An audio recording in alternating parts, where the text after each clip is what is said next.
Send the spring forward. Send the spring forward. Okay, how is the gangway?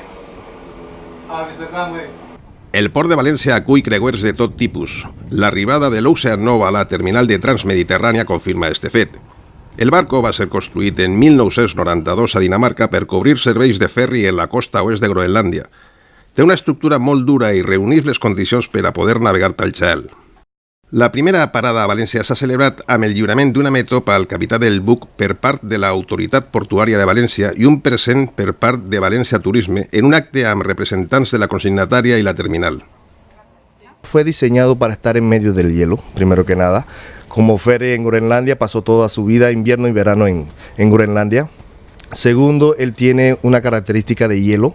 No es un rompehielo como tal, pero sí tiene clasificación de rompehielo. Tiene fuerza suficiente para estar en medio del hielo y es hermosísima navegando en medio del hielo. No es tan buena en el open sea, en el mar abierto, pero en medio del hielo donde operamos es hermosa.